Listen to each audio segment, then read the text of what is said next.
The very first handheld I had as a kid was the original Game Boy Color. I had a transparent purple one, and I thought it was the coolest thing ever, because it still is. To me, no handheld will replace the nostalgia that the original Game Boy Color had, but many have come very close. The original screen on the Game Boy Color wasn't very good, and you could only see it under the right lighting conditions. I picked up this Game Boy Color off eBay. I paid a little bit more than I should have for this one because I wanted to put something nice into this kit. The biggest downfall of the Game Boy was its screen. Since then, we've seen the Analogue Pocket, and this thing had a beautiful screen on it. It's also a little bit bigger than your traditional Game Boy screen, and you had some really nice colors. I also modded my first Game Boy Color, and I love the result. It's got the nice logo illuminated, and the colors are really vibrant.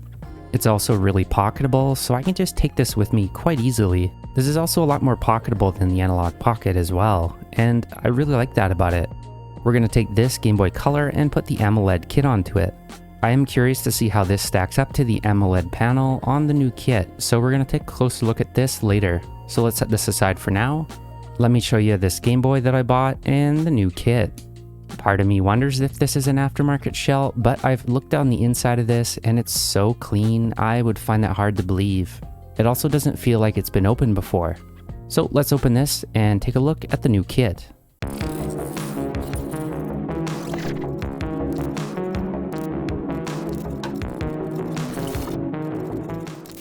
I ordered the transparent black shell because I figured why not, and I always get red, so let's do something a little different.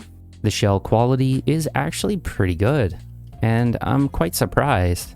This comes with a cartridge shield pre-attached. We also get a set of screws and the IR shield and some rubber membranes. I'm not sure if I'm going to be using these as I have some aftermarket black ones I'll probably put in there. They also send the label for the Game Boy Color, and I think this is pretty nice. I don't have any of these, so I was kind of looking at getting some, but I'm glad to see it arrived with one. And they also have some aftermarket buttons. From what I've heard from other reviewers and from my friend who built one of these the other week, he said these are pretty bad, so I won't be installing these. The back post on these is also really short, which means it can bottom out. So I'm definitely not going to be using these. Let's set these aside. I bought this from the official store. They send this little card in there. That's kind of nice. Let's take a look inside the kit to see what it comes with. We got that little note, and everything seems to be wrapped really nicely. You can see the wires in there. There's the actual panel. And on the back, we have a little bit of circuitry already installed. And this is the LCD ribbon connector. They also send some insulating film. This is actually really nice to see because not a lot of people are going to have Kapton tape sitting around. There's some more insulating film in there as well for the back of the screen. And you get 2 wires, just in case you mess up one. Let's set all this aside for now and start the teardown process on this Game Boy. Disassembling a Game Boy is pretty easy. Use your tri-wing screwdriver and take out the 6 tri-wing screws in the actual Game Boy. There's 4 on the top and 2 under the battery bay. So I'm just going to go ahead and remove all those screws now. Once you get that off, double check your Game Boy to make sure everything looks okay. This is looking really clean, and I'm actually quite surprised. Usually the battery terminals look pretty corroded. At least the last couple I bought have, but these ones look absolutely brand new. The headphone jack also looks to be brand new. This is definitely the best quality Game Boy I've ever seen. There's no corrosion on the cartridge pins, and the cartridge slot itself looks to be really good. I'm not going to be using the link port anytime soon, but the link port on this looks to be brand new. And the volume wheel is really clean too. And the power button doesn't look too bad either. The CPU itself looks fine. So let's take out this ribbon cable, flip the 2 latches on either side of the ribbon cable, then just use some tweezers to pull out the screen. Once you've detached the ribbon cable, there's 3 screws that we need to take out. There's one behind the battery terminal, one in the center, and one off to the right. You're going to need a Phillips screwdriver for this. And lastly, the one behind the battery terminal. This is usually the one that's quite corroded, but mine seems to be okay. Then just go ahead and lift out the motherboard. I don't know if this is all original, but if this is definitely the cleanest Game Boy I have ever seen. I'm definitely keeping this shell and all the rubber membranes and of course the screen. Taking a look at the other side, everything seems to be okay. I'm pretty sure these battery terminals have been replaced. This doesn't look stock, but they did a really good job anyways, so that's nice. The rubber membrane pads on mine are really good. I don't have any aftermarket speakers either, so I'm gonna have to reuse this one for now. Even the solder on mine looks really clean. These cartridge slot pins are pretty tall, so we're likely gonna have to trim these. We are gonna have to insulate this as well, but they've already given us some insulating film. You can't test the screen before you solder this on. You're gonna have to solder this before we do anything further. Soldering is pretty easy, and I'm still kind of a complete beginner myself. I'm using a Pinecil V2. I'm gonna set the temperature to 300 degrees. Since the company already pre-tinned this pad, this makes it really easy for us to install this. Just grab one of the wires, touch the solder point that's labeled BAT with your soldering iron, and just push the wire into it. If you're having issues, you might need a little bit of flux.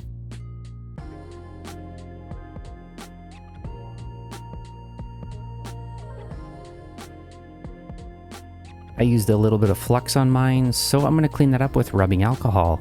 Mine looks like this, and I'm pretty happy with that. Now we can go ahead and install it into the shell. Put the PCB onto the back of the screen, flip over this cable, and just attach it there. I'm going to test the screen first. I'm not going to take off these adhesive strips till I know the screen works. Actually, you know what? To heck with it. Let's just take this out and let's just install it. I'm just going to assume that it works. Let's take off the peel next. Guess you got to grab it first, don't you? It almost came off in one piece. There we go. I think the screen film is going to get in the way too, so we're going to have to peel this off as well. I'm going to put a nice microfiber cloth down to protect the screen though. Ooh. Wonder why mine's not fitting. It's definitely in the slot. It's almost like it's too big. That is so weird.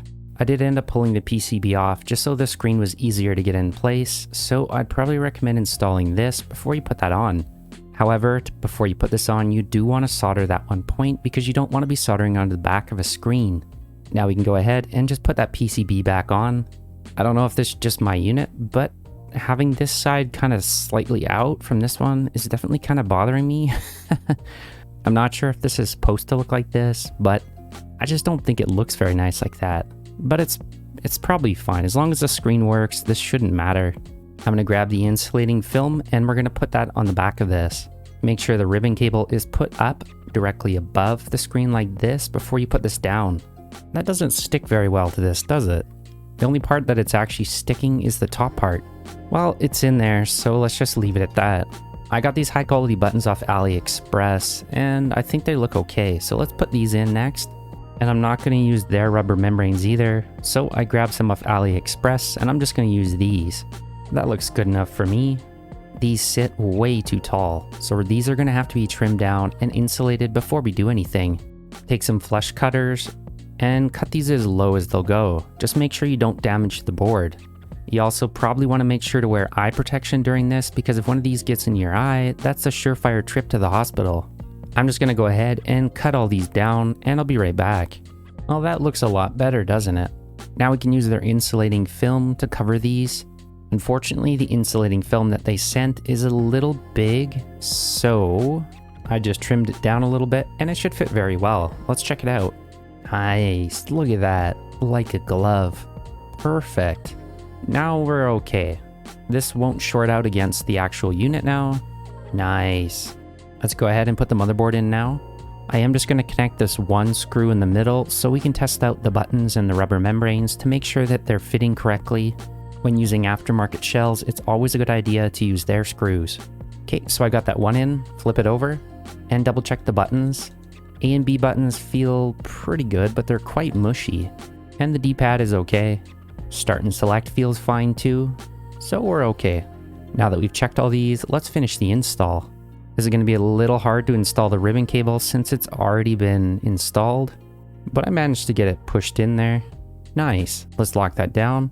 This is the last little bit of soldering we have to do. We have to take that cable that we connected previously and connect it to the letter C on the power switch. Set your soldering iron again to 300 degrees. I do recommend using a pair of tweezers here so it's easier to connect this. Might actually have to use a little bit of flux because this is going to make a mess. Done. Well, that wasn't too hard. Just use flux. It makes everything easier. I could put it back together, but I'm not going to put all the screws in right now. I just want to connect this first just to make sure that it works. You do also need the power switch too, so don't forget to put that in like I did. There we go. And you might want to clean up the flux if you used it before you close it.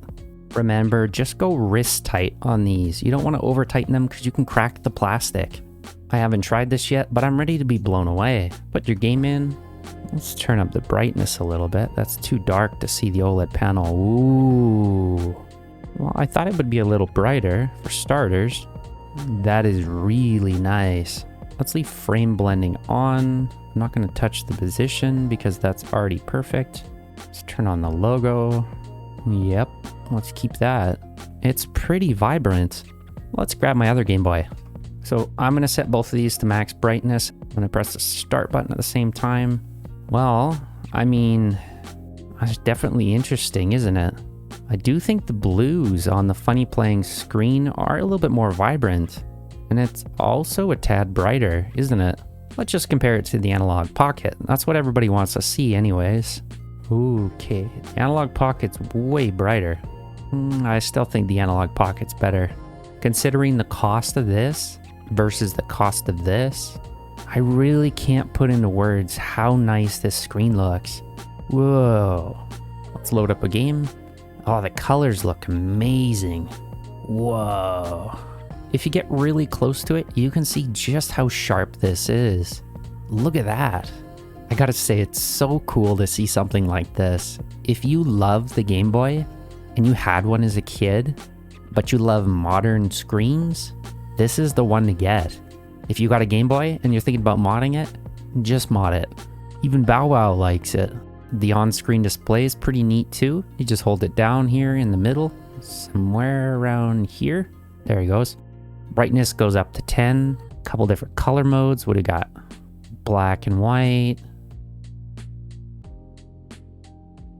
I'm not sure why anybody would want to use any of these. I'm just going to go back to the original mode. Pixel effects, that's cool. The second pixel mode is a vertical pixel line. If we swap that to 3, it's horizontal. 4 is square pixels. So if you're going to go for the pixel mode, either go for number 4, but I think I'm more likely to stick to 1 just because using the 4th pixel mode dims the screen down quite a bit. So when we just swipe down, let's look at some of the other options on the menu. Frame blending helps with this change so it doesn't flicker. I recommend leaving that on. I haven't had to adjust the position at all. Logo color, I'm probably just going to use red. I think this red and transparent black looks pretty nice. Let's try a few more. Purple looks pretty neat on black, actually. The gray one looks pretty cool too. There's 31 different colors. That's quite a variety to go through. I'm going to stick to this red. If you wait a few seconds, this menu will disappear. You can also reset it to its default settings. If you want a nice screen and you want to mod your Game Boy, I think this is the way to go. It looks absolutely astounding in person, and the colors are extremely vibrant. Color-wise, the Analogue Pocket is brighter, but the colors themselves look way better on this AMOLED. The Funnyplaying screen is a little brighter, and it's also a little warmer. I almost find this AMOLED panel a little too blue, but it is still a really nice screen. I don't really know which one I prefer though. This is a really nice screen though, and the blacks are absolutely astounding on the AMOLED. Which one would you guys pick? Make sure to subscribe so you don't miss any future videos, and as always, thanks for watching.